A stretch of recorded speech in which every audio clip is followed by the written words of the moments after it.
Mary Tyler Moore was in the middle of a bitter divorce when her phone rang late one night. It was her estranged husband, but he wasn't calling about their split. He told her to sit down and said 4 words that made her blood run ice cold. Mary Tyler Moore defined a new type of American woman with her characters in series like The Dick Van Dyke Show and The Mary Tyler Moore Show. Sadly, her personal life was full of off-screen drama. From her rocky relationships to her personal tragedies and a dark secret that nearly took her to the grave, Mary Tyler Moore's real story was far more haunting than any role she ever played. Mary Tyler Moore was born in December 1936 in Brooklyn, New York. From an early age, she had her sights set on the spotlight, a place she knew she belonged. "I knew at a very early age what I wanted to do," she recalled in an interview. By her own admission, she was always kind of desperate for attention. "I call it just showing off," which was what I did from about 3 years of age on. Moore's uncle saw her potential and convinced her family to move to Los Angeles. Moore completed high school in the City of Angels and wasted no time beginning to make her way into show business and the tabloids. Moore's first tiny role was in fact a big deal. She made her silver screen debut as the tiny dancing elf Happy Hot Point. Her character appeared in TV commercials during the 1950s show The Adventures of Ozzie and Harriet. It obviously wasn't a starring role, but it was a lucrative one that gave Moore an insatiable appetite for whatever role came next. Unlike the thousands of other Hollywood hopefuls, Moore found success right out of the gate, or so she thought. For just 5 days of work as Happy Hot Point, Moore pocketed $6,000. That's more than $73,000 in today's money. However, what happened next proved the old saying true: easy come, easy go. A high-paying gig wasn't the only thing that Moore landed right out of high school.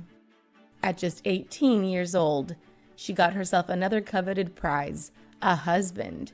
The first of 3 to be exact. Unfortunately, trying to balance a marriage and a career proved to be harder than she had expected. Right out of high school, Moore married the boy next door. Literally, she married her 28-year-old neighbor, Richard Meeker. Meeker was not an actor. In fact, he was a cranberry juice salesman. By all accounts, they had a happy marriage at first. Just 6 weeks after tying the knot to Meeker, Moore found herself pregnant. As her baby bump grew, she found it increasingly difficult to slip into her sleek costume and hide her pregnancy. Ultimately, Hot Point made the decision for Moore and fired her from her lucrative gig. At least she had a family to go home to, right? Moore had to give up the opportunity of a lifetime to have her first and only child, Richard Carlton Meeker Jr., or Richie, as she liked to call him. Unfortunately, a beautiful baby boy wasn't enough to save her marriage. In 1962, Moore split from Meeker Sr. After giving birth, Moore tried to rekindle her career. She posed anonymously for album covers and even auditioned for The Danny Thomas Show. According to Thomas, however, she missed it by a nose. No daughter of mine could ever have a nose that small, but Moore clearly left a big impression on Danny Thomas, tiny nose or not. Between 1957 and 1959, Moore managed to land a string of uncredited roles. Ironically, the role that gave her a leg up in the industry featured, well, nothing but her legs. She appeared as a glamorous receptionist in Richard Diamond, Private Detective. She never actually showed her face in the role, but it was enough to restart her career. Television legend Danny Thomas had passed on Moore for his own show, but that didn't mean that he didn't see Moore's potential. Based solely on Thomas's recommendation, Moore received the opportunity that would cast her in the spotlight she had always wanted. He recommended her for the role of Laura in a Carl Reiner-produced show. Moore would make television history as Laura in Reiner's cultural phenomenon, The Dick Van Dyke Show. But while 60 other actresses tried to claw over each other for the opportunity, Moore was lukewarm to the role. She only agreed to go to the audition when her agent practically forced her to. Moore quickly fell in love with the character, and then she simply had to have the role. There was just one problem. She was too young. So Moore did something actresses never do. She lied to the show's producers about her age and said that she was actually older than she was. It was a gutsy move, but one that actually paid off in the long run. Once the producers found out that she had lied, they laughed it off and turned it into the premise of an episode for the show. But while the producers laughed it off, her co-stars were not at all impressed. Moore's main co-star, Dick Van Dyke, was less than impressed. He thought that Moore was too young to play his wife in the series. While he wasn't necessarily ready to walk off the set over the deception, Mary Tyler Moore knew that she had her work cut out for her if she was to win her co-star over. After filming a couple of episodes, even Dick Van Dyke had to admit that Moore clearly had that it factor.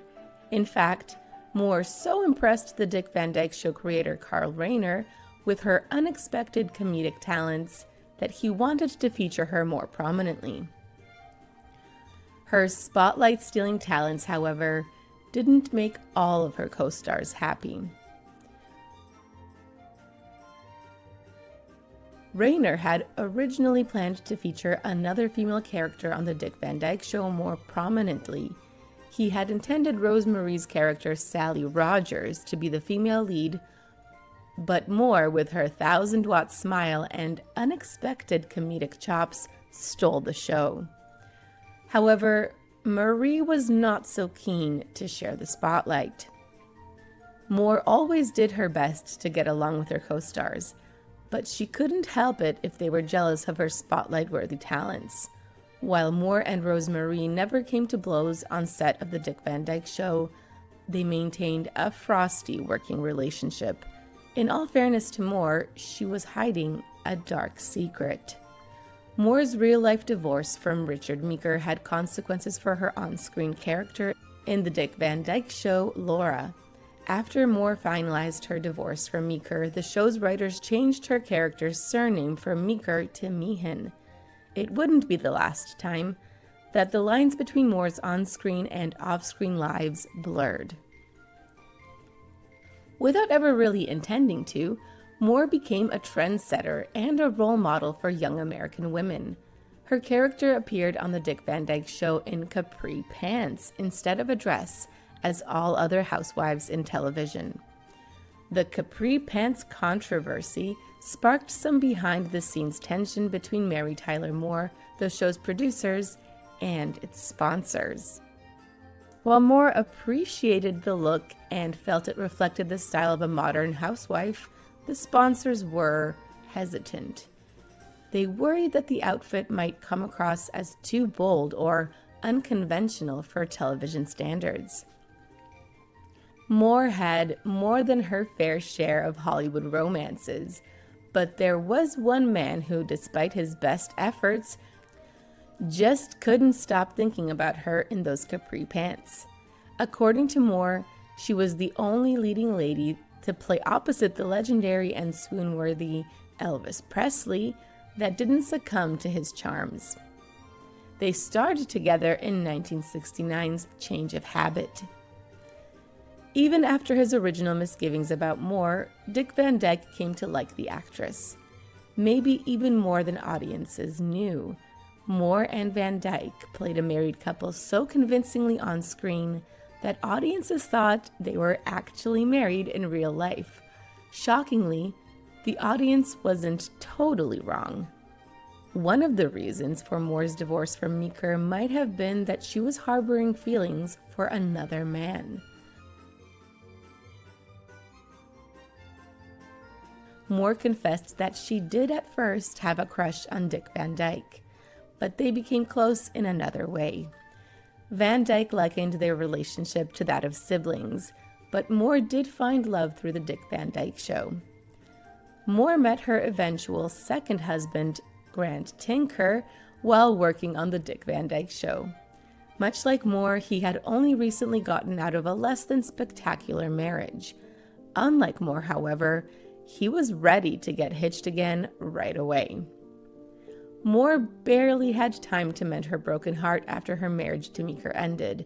The very same day that the tabloids published the news of her failed marriage, Tinker came knocking. He asked Moore out for dinner before the ink on the newspaper was even dry. It was all too soon for Moore, and she turned him down at first. Still recovering from her failed marriage to Meeker, Moore turned down Tinker's offer of a dinner date.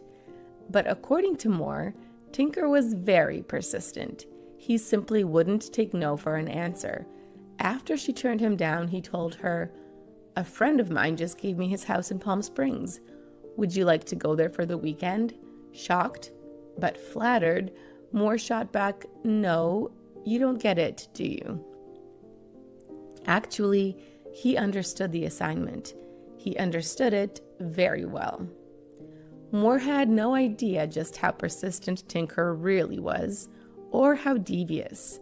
Just 1 month after their first meeting, Tinker secretly arranged for Moore to go to New York, where he was working. He said he wanted Moore in the Big Apple to promote the Dick Van Dyke Show, but he actually had other plans. His plan was to sweep her off her feet.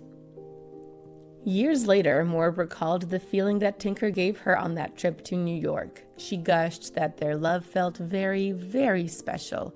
But was it special enough to last? Moore and Tinker officially tied the knot in 1962, just as the Dick Van Dyke Show began taking off. While they might have met thanks to the Dick Van Dyke Show, their marriage outlasted the series by years. In fact, Moore's marriage to Tinker proved to be good, not just for her heart, but for her insatiable need for attention. After the success of the Dick Van Dyke Show, Moore joined forces with her husband, Grant Tinker, to create the Mary Tyler Moore Show. It became everything she had hoped for, earning her a string of record-breaking Emmy Awards. Ironically, Moore's marriage to Tinker set off records of its own, but not the kind that Moore could be proud of. Moore and Tinker had a wonderful marriage when they weren't at each other's throats. For reasons that we may never know, Moore and Tinker's seemingly happy marriage went from hot to cold faster than a tap. Their on-again, off-again marriage was decidedly off again in 1973 when they went their separate ways. Sadly, another failed marriage would soon be the least of her problems. 1980 turned out to be the worst year in Moore's life. Not only had she and Tinker finally decided to end their topsy-turvy marriage, this time for good, but she suffered another terrible tragedy. With divorce papers still in the works, Moore was about to receive the worst news of her life, probably from the last person she wanted to hear it from. Moore's now ex-husband, Tinker, called her at 5 a.m. on October 15, 1980. When she picked up the phone, Moore couldn't have imagined what Tinker was about to tell her. 4 haunting words followed. "It's Richie. He's dead."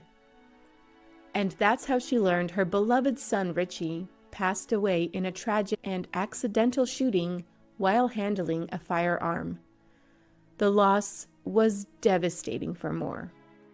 In the wake of Richie's passing, she found herself reflecting deeply on her life and the choices she had made, especially the times when her career had taken precedence over her family. As she scattered his ashes in California's Owens River, she expressed a profound sense of regret, saying, "There is no question about it. By the time Richie was 5, I had already let him down." Moore had just completed filming 1980's Ordinary People when her son passed away. In a twist more cruel than anything a Hollywood director could have dreamed of, in the film, Moore portrayed a woman grieving the loss of her son. Her only consolation for the deeply hurtful coincidence was an Oscar nomination for Best Actress. Prior to losing her son, Moore had gone to extreme lengths to relate to her character in Ordinary People. Her co-star, Timothy Hutton, described her as cold, snobbish, and uncommunicative towards him throughout filming. Her real-life response to losing her son so soon after her second divorce was, however, the exact opposite.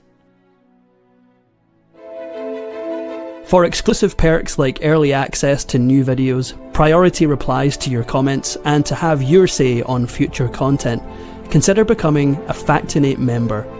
On top of that, your support helps keep the channel going. Click the link in the description for more details. Throughout the 1980s, Moore dated a string of suitors. Paparazzi regularly photographed her with funny man Steve Martin, but while she was cozying up to Martin in LA, it looks like she had another thing going in New York. While she was dating Martin and Warren Beatty and Michael Lindsay Hogg, the tabloids reported that Moore was also seeing someone else in New York, a much younger cardiologist. He was perhaps the only person qualified to perform a surgery on Moore's shattered heart. Moore met Robert Levine in 1982. He had been attending to Moore's ailing mother after they had returned from a trip to the Vatican. During the house call, however, it seems that Levine's real patient was not Moore's mother, but Moore herself. Moore and Levine quickly sparked up a romance, and this time, Moore would make sure that it would last forever. There was just one odd thing about these star-crossed lovers. Moore was nearly 20 years older than Levine.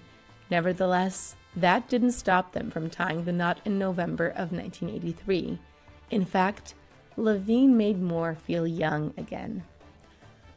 Levine was good for Moore's heart, and not just because he was a cardiologist.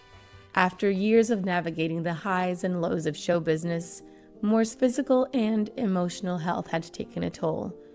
She had privately been carrying a burden for many years, but Levine's support gave her the strength to face it head-on and begin a new chapter. Moore had been struggling with a substance use problem, something few outside her inner circle knew. Shortly after marrying Levine, she made the courageous decision to enter the Betty Ford Center, where she began her recovery journey. In addition to addressing her substance use, Moore also quit smoking, taking meaningful steps to improve her overall well-being. But years of stress, substance use, and personal loss had already impacted her health. Audiences knew Moore best for her comedic acting chops. She was definitely not an action film star. Nevertheless, she insisted on doing her own stunts in 2000's Mary and Rhoda. It did not end well. While chasing a dog on set, she tried to jump over a barrier. Instead, she tripped and fell, breaking her wrist. Moore was diagnosed with type 1 diabetes in the 1960s. The actress continued to manage the condition throughout her life. In 2011, she underwent surgery to remove a benign brain tumor, adding another hurdle to her ongoing health challenges. By 2014, her condition had worsened. Close friends and family shared that she was losing her vision and facing serious heart and kidney complications.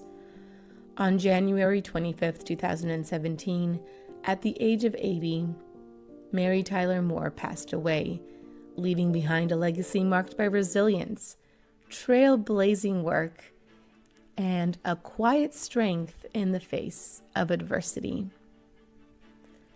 If you enjoyed this Factinate video, give it a thumbs up and subscribe for more incredible stories. Want to say in who we cover next? Join our membership program through the link in the description for exclusive perks. Your support means everything to us. Thanks for watching, and we'll see you in the next one.